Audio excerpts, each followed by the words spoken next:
Hello. Let's start with a simple question. What would you say the biggest cab company in the world is? Uber. What about you? What would you say the I biggest? would say Uber as well. Yeah, definitely. An almost universal response among random passers-by in central London. And yet, Uber doesn't own any cabs, and according to them, they don't employ any drivers either. They're a great example of some of today's corporate giants, who seem to be made up largely of fresh air. The Apples, the Microsofts, the LinkedIns. If you look at the balance sheets of these companies, they've got a very tiddly amount of tangible assets. They've got, the Google office building in Mountain View, which represents a few percentage points of the values of those companies. And then the rest looks like thin air. But in fact, it's these intangibles. Stian Westlake, and before him, Professor Jonathan Haskell. Together, they've written a book called Capitalism Without Capital, The Rise of the Intangible Economy. It explains many of the puzzles of modern capitalism. For one thing, how come so few people can make so much money with, apparently, so little of physical substance? I suppose what we first need to understand is what is capital so we can recognise the significance of its absence. Jonathan.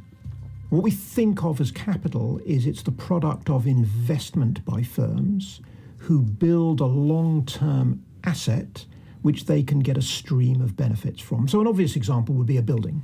So when Sainsbury's decide to invest in a new store, the first thing Sainsbury's do is they'll buy a building. A building will last for many, many years, and that counts, therefore, as a capital asset. And it's a tangible capital asset because it's something that you can touch and feel. So what are intangible assets? Stian. So intangible assets are anything that you can't touch or feel. And some examples of that are research and development. A company does some research to develop a new type of, let's say, mobile phone chip. That's something that, although you can't touch and feel the idea, it's something that has a cost up front and it brings benefits, it brings profits to that company over the long term. So even though it doesn't look much like a factory or like a supermarket, from an economic point of view, it can be just as valuable, if not more. And the intangible economy, when you start looking for it, is actually everywhere. Even somewhere as seemingly solidly physical as a gym. 1 and sprint. 10, 9, 8, 7, 6. It's really interesting how a lot of very physical business is getting transformed by the intangible economy. So when I go to my local gym, you see lots of physical stuff. You see weight benches, there's a big building, there's a front desk. All that stuff is a tangible asset. But really interestingly, the gym I go to, like many gyms around the country, spends a lot of their time offering classes like Body Pump, for example.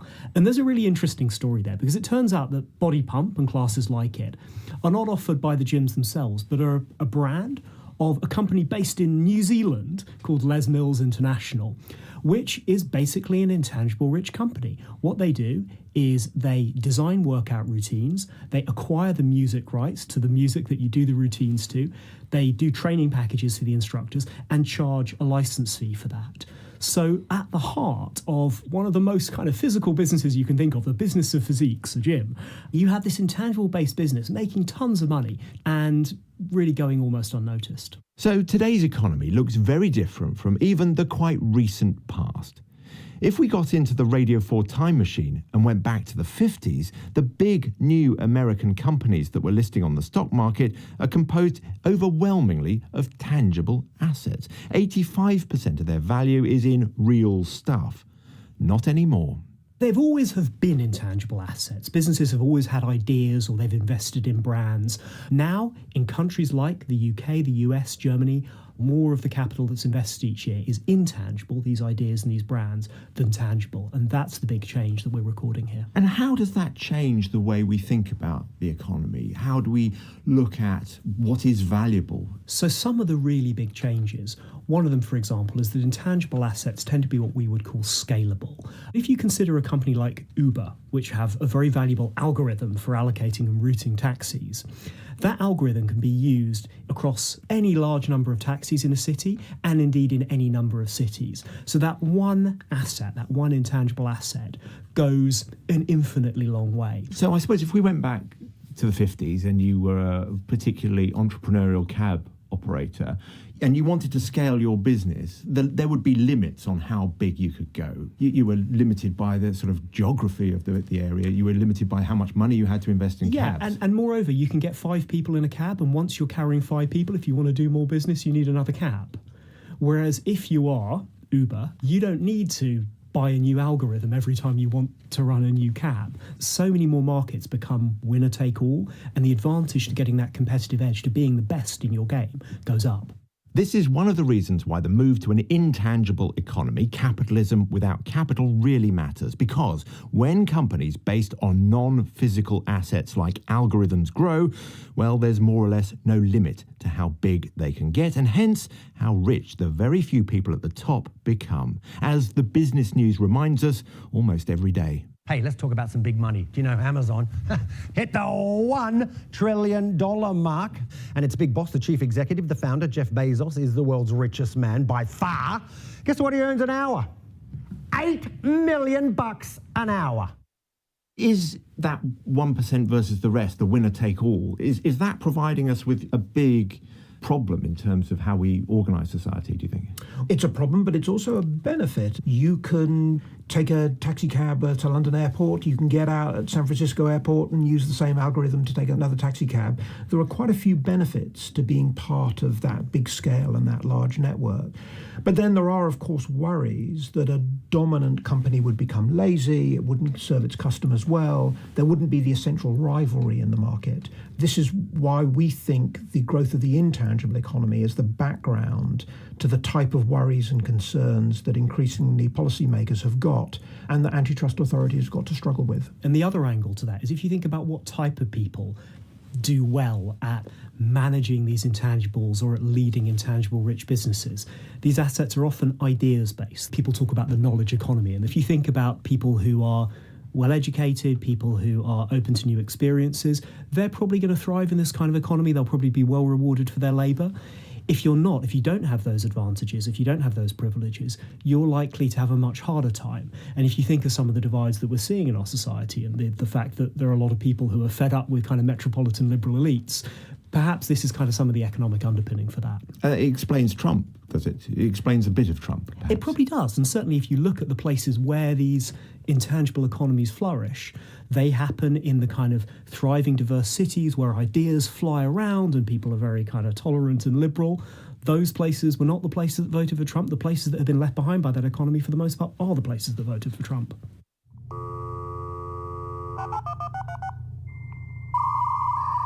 If you're above a certain age, you might remember this sound with a pang of nostalgic excitement. A dial-up modem connecting to the internet. It was the dawn chorus of the age of intangible capitalism, from the mid-90s onwards, first in the US and then in Europe and the rest of the world. There are a number of common factors. The obvious one would be the emergence of information and communication technology and a tremendous increase in computer power of microchips, which brought forward a whole set of very cheap tangible machines called computers, and that tipped the balance somewhat in favour of the intangibles. And we think there might be just something to do with countries getting richer. As countries get richer, consumers just buy more services, are more interested in experiences, more interested in branded products. And all of these things, more complex businesses, all depend on intangible investment. But in terms of its stability, intangibles, you say in your book at least, are far more precarious in terms of their longevity. If you have that steel mill, it might lose its value over time and you might lose some of your market share, but you still have a steel mill at the end of it. What happens with intangibles when you lose your market share or your advantage? Well, intangibles have this very odd property that they can suddenly go from being very valuable to being almost worth nothing overnight. It's much harder to do something with intangibles if, say, a business gets into trouble. We talk about this as sunkenness, the idea that they're sunk costs. If we think of the example of Monarch Airlines that got into trouble in the UK last year, Monarch had a bunch of tangible assets in the form of their aeroplanes and a bunch of intangible assets, the landing slots, the right to take off and land from various airports, both very valuable bits of kit. It turns out that when they went bankrupt, the aircraft they owned were almost immediately reassigned to creditors. The aircraft leasing business is very fluid, and the value was taken up by other people almost immediately, so the creditors got a good deal there. The landing slots were much more problematic. No one knew what to do with them. No one was even sure who owned the landing slots in the case that Monarch went bust, and there was a lot of litigation, and eventually they were gradually handed over. And it just shows that with intangible assets like software and brands, they are worth a lot less, their ownership is much less clear when a business fails. Now that becomes significant if we think about how businesses get their finance. Because most businesses in a country like the UK get their finance from banks. And when a bank makes you a loan, if you don't pay the loan, the bank will take your assets. Now, if your assets are things like aeroplanes, the bank knows what to do with a second-hand aeroplane. But if your assets are like landing slots or software or brands or customer relationships, that's no use to the bank, which will mean that banks are much less willing to lend to businesses in an intangible-based economy. It's all too easy as well for the pioneer in a new field to be rapidly overtaken by newcomers who've done none of the spadework in developing a new technology. This is why we think that at this point in the history of capitalism, the state has got to step up around providing more of the science base, because if companies are unable to get the rewards from investing in, let us say, very basic science, then none of them will do it, and will be locked in a sort of dreadful equilibrium where everybody's waiting for everybody else to do some investment and nobody finds it worth their while. Is it also difficult for an intangibly based business to defend what it has developed? This is a very big problem. If you think about smartphones before Apple came along, they all looked a bit funny. They had kind of weird keyboards and a funny aerial, and they folded out in odd ways. Within 18 months of the iPhone coming out, basically all smartphones look pretty much the same. And this is what we call in the book spillovers, which is to say the design of the iPhone was readily appropriable by many other firms. But Apple solved that problem in a way that illustrates one of the other properties of intangibles, and that's the properties of synergies, which is that, of course, what Apple had is not only the design of the smartphone, but they had the clever software, another intangible asset. They had the reputation of Apple itself, another intangible asset.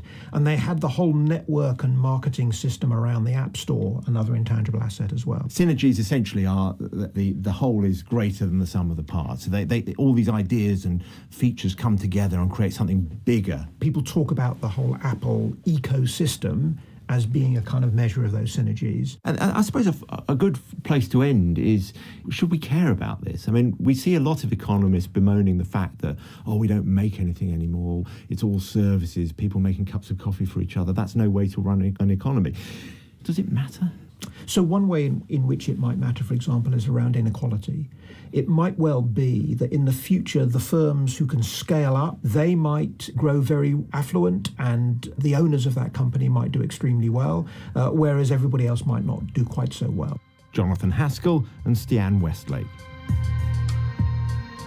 Tomorrow, I'll be looking at how our attention has become one of the most valuable commodities to be traded and even stolen in the new age of capitalism.